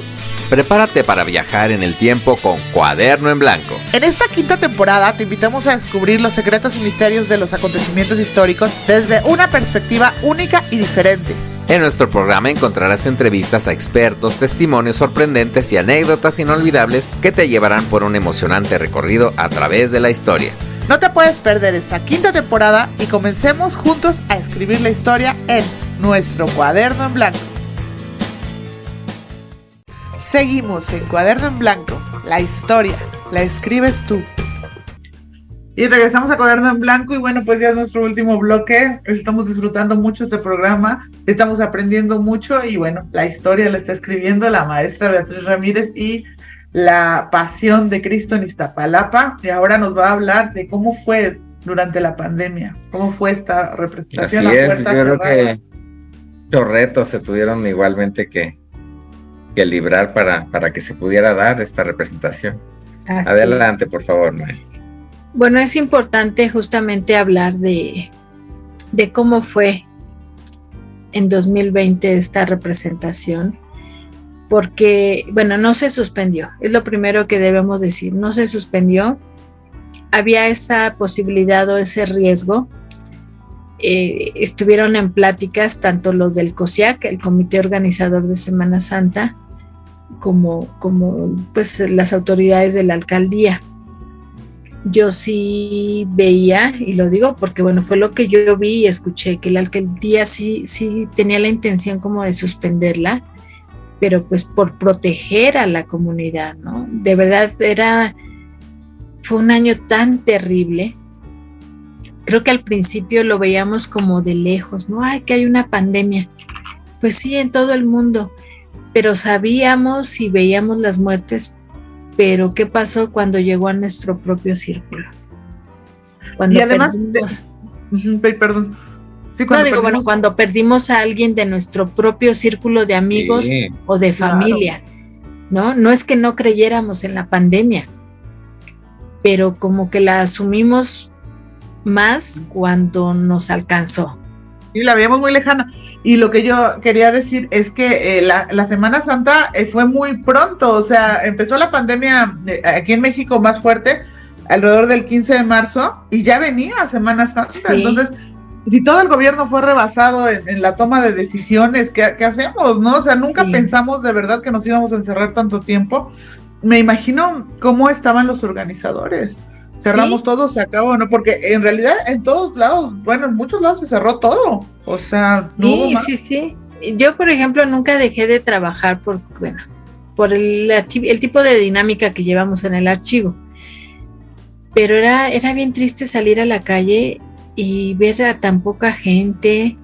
No sé, recuerdo, y no quiero hablar mucho de eso porque sí me da como mucha tristeza el recordar cómo era. Calles vacías, la gente encerrada, la representación en riesgo de no realizarse, y se entendía pues que no se quisiera representar por parte de las autoridades, pues porque querían ellos resguardar la salud de la gente. Y el COSIAC pues no es que no quisiera hacerlo, pero le preocupaba que se interrumpiera esa continuidad de más de 170 años de su representación, y más cuando están en proceso de querer que la declaren como Patrimonio de la Humanidad por la UNESCO. Entonces yo creo que fue una situación muy complicada y se llegó a un acuerdo. Se dijo, bueno, pues hagámosla, pero a puerta cerrada. Y así fue, así se manejó. Y de hecho, como dice aquí el cartel, ¿no? Ante la emergencia sanitaria por COVID, la 177 representación se realizará de manera simbólica a puerta cerrada en la Catedral de Iztapalapa. Y bueno, la recomendación, quédate en casa. Y bueno, esto es importante mencionar, ¿no? Sigue la transmisión a través de nuestra página oficial en Facebook, Canal 11 o Canal 22. No es que antes no hubiera medios de comunicación, por supuesto los hay, y ya dije que hasta a nivel internacional. De hecho, ahí nos dan, bueno, aquí les voy a enseñar las para quien no las conozca, las pulseritas que dan. Uno se tiene que registrar como periodista. Yo no soy periodista, pero ya saben que me gusta ir a tomar fotos. Entonces sí nos dan una pulserita para cada día, ¿no? Este es de viernes, de jueves, y esta no se alcanza a ver, pero hay que llevar estas pulseras distintivas, si no, no nos permiten el paso para tomar fotografías. Pero no había sido como fue en esta ocasión, que ahí estuvo definitivamente muy cercano las cámaras de Canal 11 y Canal 22, y creo que también de Capital 21. Bueno, que yo he dicho últimamente que sentía que incluso a lo mejor eran un poco invasivas las cámaras. No sé si tenga alguna foto donde se aprecie eso. No, bueno, ahorita regresamos a eso. A veces en alguna imagen se nota cómo las cámaras estaban tan cercanas a cada personaje, pero era para darle al público la mejor imagen, ¿no? Pero bueno, esa era su misión en ese momento, justo evitar que la gente saliera. Aquí otra vez, ¿no? Quédate en casa. Siempre fue la instrucción, casi la orden, ¿no? Que además es por tu salud y por la de toda la gente, ¿no? Entonces se decidió hacerlo de esa manera. Ya no participaron ni siquiera, por supuesto, el mismo número de actores. Jesús, la Virgen, los como lo más necesarios, los que realmente representan las escenas. Ya no hubo este grupo de mujeres vírgenes, de tantos romanos, de tanto acompañamiento, porque pues había que cuidarlo.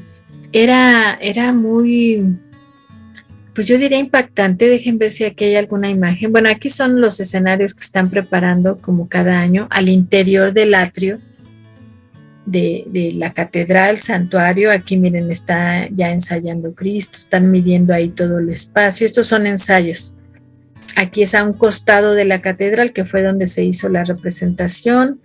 Por todos lados las mantas, ¿no? Urgente, por favor, quédate en casa, este templo está cerrado.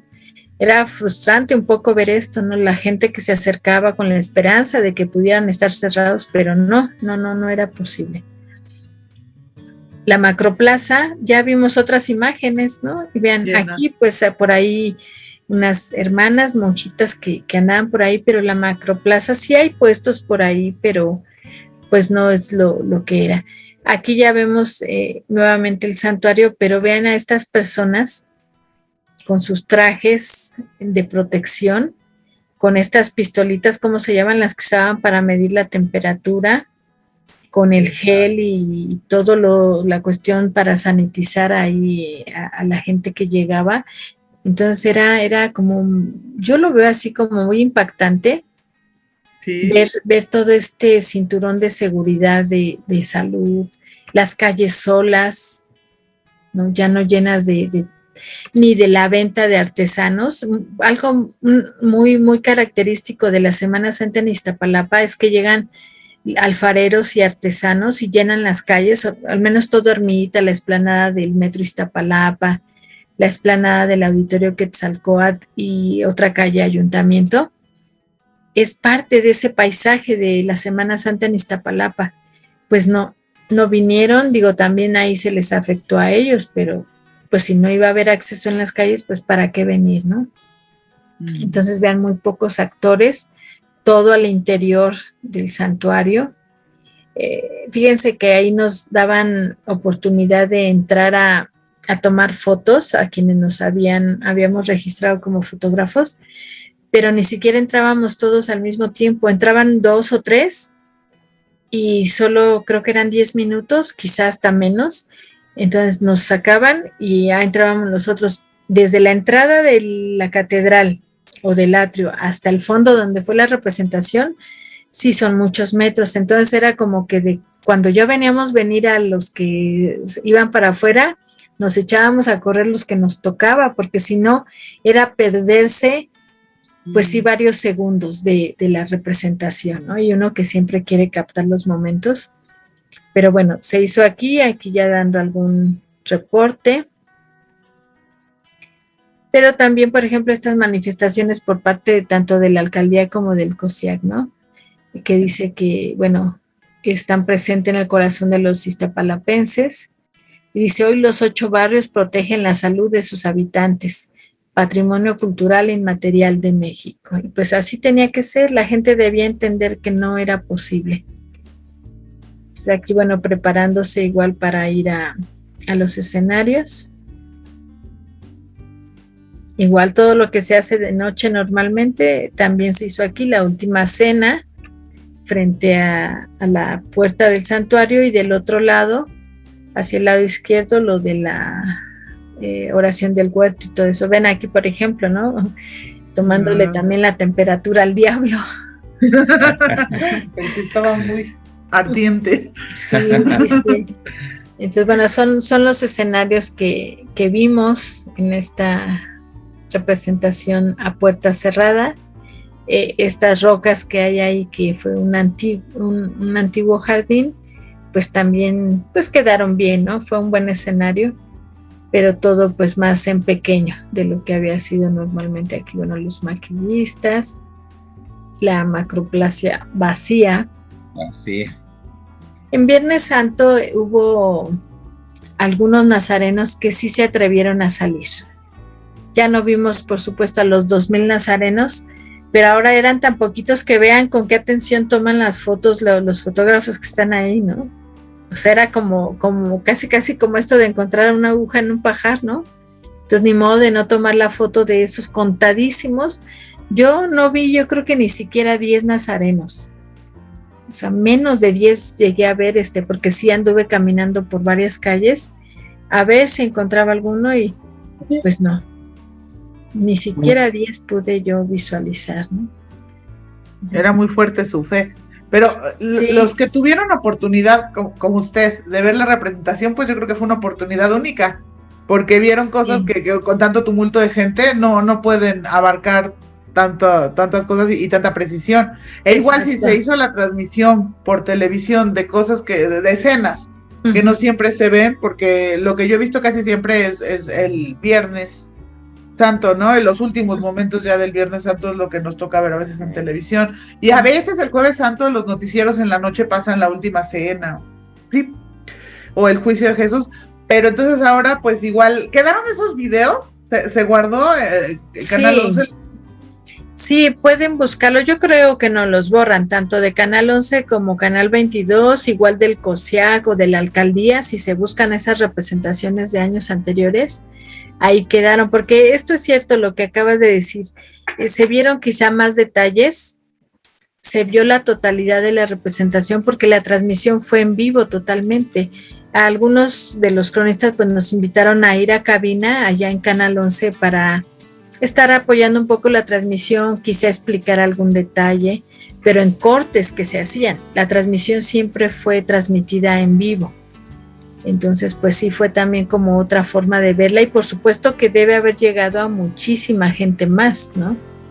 Que también se prestó como para más críticas. Hay gente que en lugar de ver por curiosidad, por apreciar, por saber, por satisfacer una curiosidad, precisamente, pues no, empezaron a criticar de una forma muy fea, que actuaban mal, bueno, no, ni siquiera siempre quiero repetirlo, ¿no? No, sí, no vale la pena. Existen siempre. Sí, pero además vean, vean por ejemplo, las vallas que pusieron sobre Ermita, y que aquí es el paso hacia el Cerro de la Estrella, al predio de la Pasión. Yo pude llegar y lo mismo. O sea, el ver aquí a los fotógrafos en la valla queriendo tomar fotos del predio de la Pasión un Viernes Santo en Iztapalapa, vacío. Impensable. O sea, eso ya para la comunidad de Iztapalapa como que es impensable. Como que sí dice uno, no. Yo sí le digo, a lo mejor yo me emociono de más y me involucro mucho en esto y digo, no, yo fui a verlo y tomé esta foto y otras, pero dije, no, esta no es mi Iztapalapa de Viernes Santo. Claro. Pero bueno. Pero es histórico y es un documento valiosísimo. Sí, bien lo dicen ustedes, pues nos tocó vivir. Y bueno, ya cuando bajé nuevamente, pues ya me tocó entrar y ver algunas escenas. Todas las fotografías son mías, o sea que esto refuerza lo que acabas de comentar, que lo que uno puede vivir, la cercanía que se puede tener con la representación, ¿no? Entonces, pues ahí estuve nuevamente, lo que podía captar. Miren, creo que justo vendrán aquí algunas fotos, aquí se ve. Sí, aprecian la cámara. Sí, claro, la cámara está ahí. a menos de 1 metro de Jesús. Yo lo sentí un poco invasivo, pero la gente que lo vio a través de televisión tuvo esa fortuna de ver el acercamiento. La expresión. ¿No? Uh-huh. Yo creo que para los actores fue menos cansado también. Sí, sí, debió haber sido mucho menos cansado. Pero fíjense, esto lo pienso hasta este momento. Yo casi estoy segura que si pensando en esto del cansancio, se les dijera a ellos, oye, ¿no te gustaría que volviera a ser a puerta cerrada? Dirían, no. La gente, la experiencia debe volver a ser como ha sido, ¿no? Ven aquí como esta ya la tomé desde un puente, bueno, aquí los fotógrafos y acá la representación y pues incluso desde afuera queriendo tomar algo, ¿no? Lo que se pudiera. Bueno, aquí otra vez la alcaldesa. Bueno, son imágenes que corresponden a 2 años, ¿no? 2020 y 2021. Los 2 años fue igual, ¿verdad? 2020 y 2021. Sí. Vean la reportera, ¿no? Cómo toma su distancia. De lejos, ¿no? No, pues es que en el 20 todos teníamos mucho miedo. También muy valientes ustedes que fueron, de verdad, a documentar este acontecimiento, porque no se sabía, era abril, apenas estábamos empezando, pero se sabía que había muertes en otros países. Sí. Como les dije, estas son de 2 años, ¿no? Las primeras de 2020 y luego otras ya fueron de 2021. Bueno, no las identifiqué, pero lo fuerte fue en el 2020. Todavía en 2021 pues seguía, ¿no? Por eso se volvió a hacer a puerta cerrada. Pero pues afortunadamente esto se ha ido superando poco a poco, ¿no? Vean aquí, bueno, pues vemos las vírgenes, ya la rueda de prensa que siempre se da pues un reporte de cifras, ¿no? De cuánta gente participó, qué sucedió, y ya saliendo de ahí, las calles solas, de verdad que, bueno, si ustedes buscan, por ejemplo, en mi Facebook ahorita que publiqué unas fotos anunciando con mucho gusto que ya habían regresado los alfareros una vez más, pues ya se ve ahí muchísima gente. Entonces, ver esto, insisto, en Viernes Santo en Iztapalapa, es de verdad, no, es histórica la foto, ¿no? Sí, claro. Pero bueno, afortunadamente, pues ya pasó todo. No ha pasado. Disminuyó mucho, está pasando. Pero la tradición, pues ahí sigue, ¿no? Y pues está presente, no va a desaparecer esta tradición, creo yo. Y como decía, insistieron en hacerla, aunque fuera puerta cerrada, yo creo que también para demostrar esa fortaleza, ¿no? de la tradición, que dijeron, pues, a pesar de todo, se puede llevar a cabo. Y se ha llevado, yo creo que también decía, hoy más que nunca necesitamos cumplir esta promesa, estamos ante otra epidemia, una pandemia. Claro. Entonces, imagínense que no lo hubieran hecho, yo creo que, o sea, peor hubieran echado más la culpa a no haberla hecho a tantas muertes. Sí, no, y qué bueno que lo mencionas, porque es totalmente cierto, ¿no? Así lo vieron ellos también, ¿no? Entonces, pues creo que todo salió bien, aunque hubiera sido a puerta cerrada, y sigue esto, ¿no? Y siempre en torno a la representación se hacen muchas actividades. Nuevamente hay una exposición fotográfica en la galería abierta de ahí de las oficinas, en el Museo Fuego Nuevo. Hemos tenido un ciclo de conferencias más bien relacionado a los 300 años de la llegada del Señor de la Cuevita, pero pues como dije al principio, está totalmente relacionado, ¿no? De ahí parte todo. Entonces siempre va a haber cosas interesantes que decir. Cada año van a volver los periodistas, los investigadores, los estudiantes, que siempre quieren decir algo nuevo, ¿no? Y hay que decir, lo vuelvo a decir, no sé por qué, cuántas veces, que es importante ver lo que hay detrás, el entrenamiento que se da. Yo decía que incluso hasta a los caballos, a los jinetes y a los caballos, tienen que ir a la montada, a los terrenos de la policía montada, pues para prepararlos, porque no se puede permitir que un jinete no sepa manejar a un caballo y que el caballo no esté acostumbrado a lo que va a haber en un Viernes Santo. Cuando los entrenan van con banderines o banderas y tocan los clarines que esa es parte también de la representación. A cada momento el grupo de clarines van tocando, es una música ya muy característica de la representación, pero si los caballos no están acostumbrados a ello, pues hasta se pueden desbocar y generar accidentes. Entonces hasta en eso se preparan y así como eso, pues muchas otras cosas más, ¿no? Quien hace la cruz, toda la escenografía en la que también participan empleados de la alcaldía que apoyan a los del COSIAC, la corona de espinas, que una vez alguien decía, pues la compra en el mercado, ¿no? Que no te oigan decir que la compra en el mercado, porque tiene toda una ritualidad esa corona de Jesús.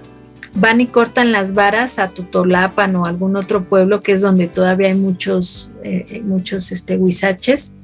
Buscan las varas muy largas, pero yo lo veía en sus rostros cuando encontraban esas varas con las espinas más largas. Esas eran las perfectas para la representación, con la que hacen, pues con lo que van a azotar a Jesús, que no lo utilizan, lo llevan como en las procesiones nada más, pero en los azotes utilizan otra cosa. Pero sí para la corona, hay una persona especializada en hacer la corona y tiene que remojarlas, tiene que medir la cabeza, le toma medidas a quien va a representar a Jesús para poder realizarla. Tiene todo un proceso, yo también he escrito sobre eso, ¿no? Me ha interesado mucho esa parte de lo que hay previo y de que no alguien diga, ay, pues es que compró su corona en el mercado, porque sí las venden, pero no las de él, y de hecho le hacen dos, y igual puedo decirlo de la cruz y de muchas otras cosas, ¿no? Que ya es una tradición familiar para realizar esos elementos de Cristo. Se le tiene que volver a medir, por ejemplo, la corona para ver si quedó bien o hay que ajustarla. Si ya quedó bien, se le entrega de forma muy ritual frente a un altar en casa de quien hace la corona. Después de eso, todos los personajes, antes de iniciar la representación, van a misa, una misa especial donde llevan a bendecir su vestuario, todos sus accesorios. No, o sea, no acabaríamos de contar tantas cosas, tantos elementos que hay previos, ¿no? Los mismos nazarenos que tienen que bordar todo esto que ya comentamos, ¿no? Sobre sus túnicas blancas, o tal vez la mamá, tal vez algún familiar. Yo platiqué con un nazareno que dice, yo hago mi vestuario, entonces tienen que bordar eso y pues sí les debe llevar varias semanas preparar toda esta ritualidad que hay previa también a la Semana Santa, ¿no? No, y eso es solo una muestra de toda la riqueza de esta representación. O sea, es una apropiación de esta espiritualidad, ¿no? Por parte del pueblo y de los nuevos, digamos que miembros de la sociedad de Iztapalapa que se van agregando cada vez más, ¿no? Así es. Y la apropiación se nota también cuando son las procesiones y que la gente de las casas de los 8 barrios sale con tinas enormes de naranjas partidas, de limones, de bolsitas de agua, para ofrecérselo a la gente, sea quien sea, no solo a los actores. Entonces, esta forma de apropiarse, de involucrarse, son muy buenos anfitriones, de verdad. Es una gran representación, es unidad, ¿no? Representa la unidad de los 8 barrios de Iztapalapa, ¿no? Que hay algo de pues sí, el querer ser, pues de orgullo, de satisfacción por la representación, pero por supuesto que también hay mucha fe detrás, ¿no? Son creyentes, por supuesto, si no, no lo harían como lo hacen. Luego preguntan, justo les digo que di una visita el sábado y me preguntaron, ¿y les pagan? Dije, no, también eso que no te oigan decir que si les pagan, porque es algo que hacen de corazón. Que piden colaboración a la gente, pues sí, pero es para cubrir algunos gastos. Por ejemplo, gastos de escenarios, ¿no? Aunque les ayuda también la alcaldía, pero la alcaldía dice, sí ayudamos, por supuesto, en cuestión logística, pero los organizadores son ellos. Esta representación es del pueblo y para el pueblo. Y nosotros aquí estamos para ayudar, pero ellos son los que organizan. Pero lo que puedan obtener en recursos económicos del propio pueblo, pues es para algunos gastos, pero por ejemplo los vestuarios, cada quien los paga, cada quien paga su propio vestuario. por eso a veces cuando alguien quiere participar o que concursa, y no solo en los papeles principales, en otros como que sí les dice, debes tener solvencia económica porque tu vestuario puede ser caro. Entonces, ellos lo saben y por eso también viene el apoyo familiar o del barrio para que puedan cumplir bien con la misión que adquirieron, ¿no? No, maestro, pues qué riqueza de lo que nos acaba de presentar. Muchísimas gracias. Riqueza histórica. Así es, no, es que es increíble, en serio es increíble, y no por nada yo creo que están a muy poco de que realmente sea patrimonio cultural de la humanidad, porque como usted bien dice, es una tradición que se ha mantenido por el pueblo y que se sigue haciendo por el pueblo. Exactamente. Y yo creo que ahí parte de eso es esa gran riqueza, que se han apropiado de ella, que la siguen difundiendo. Y bueno, pues, es nuestra, es de los mexicanos también. Así es. Y hay que seguir las transmisiones que podamos, y los que quieran y puedan ir también a Iztapalapa, con cuidado, con precaución, pero vale la pena, aunque sea una vez en la vida, ver una parte de las representaciones. Sí, afortunadamente ya ponen pantallas gigantes, porque la verdad es que sí es difícil acceder a donde están los escenarios principales. Tienen que poner vallas pues para que no se descontrole, pero ponen pantallas, así que al menos es andar por ahí caminando, sentir el ambiente de la representación, ¿no? Y aunque sea verlo en pantalla, y pues hay mucho que ver, mucho que comer. Hay muchos dulces también entre los puestos de alfareros y artesanos, muchos dulces tradicionales, así que también vayan con dinerito para que les alcance a comprar algo. Así es, maestra. Muchas gracias, de verdad. Estamos muy agradecidos, querida maestra, por dedicarnos este tiempo que ahorita yo sé que está súper ocupada. Sí, muy valioso todo lo que aprendimos, bueno, todas las imágenes, todo lo que nos platicó. Esperamos tenerla próximamente por acá. Pues ya lo planeamos. Y espero que la gente lo vea también de esa manera, ¿no? Que conozcan un poquito de Iztapalapa a través de este programa. Muchas gracias. Muchísimas gracias. Muchísimas gracias, queridos amigos. Y querida maestra, ¿con qué canción nos vamos a ir para finalizar el programa? Nos vamos a ir con una un poquito más general y una canción muy nostálgica. Hace varias referencias al antiguo paisaje de Iztapalapa, y la canción se llama así, simplemente Iztapalapa, y es del maestro Anastasio Chirino Lechuga. Él, bueno, ya falleció, pero fue originario de otro pueblo originario de Iztapalapa, que es Santa Cruz Mellehuelco. Excelente. Pues queridos amigos, nos vemos el próximo martes. Terminen su bebida favorita. Y hasta pronto. Hasta luego.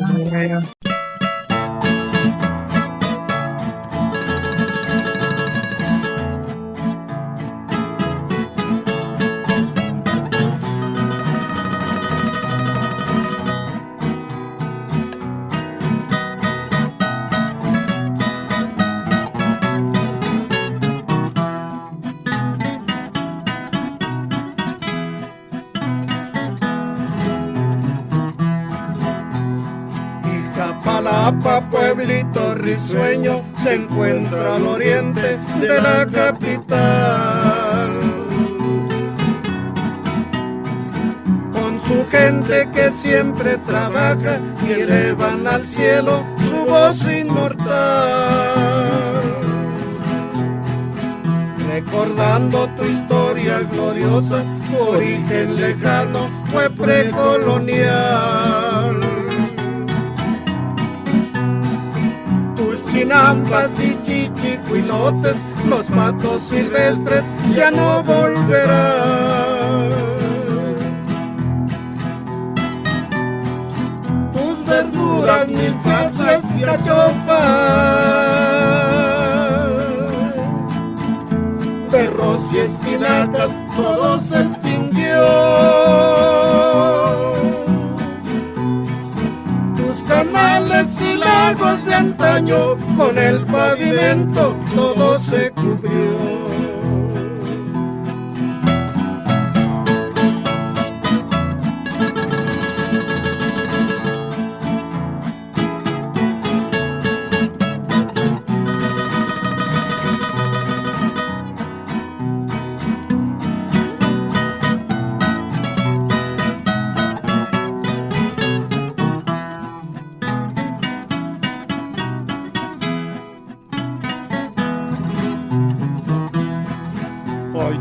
calles se dieron el paso a un mundo agitado con preocupación.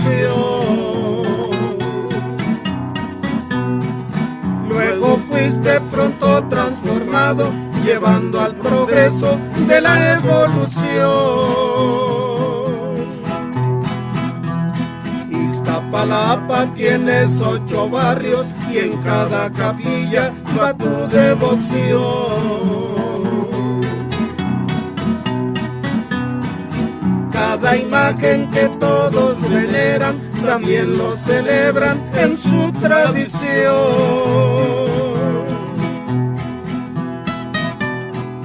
Solo quedan los grandes recuerdos de aquellos momentos de ir a remar. Tus canoas cargadas de flores en los acalotes al desembarcar.